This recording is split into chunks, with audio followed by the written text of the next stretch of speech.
शादी में लेकिन जवान मेहनत किया तब तो क्या होते हैं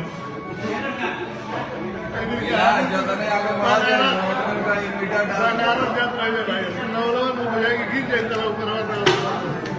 आणि बरे तो सुरवान तो मला आलो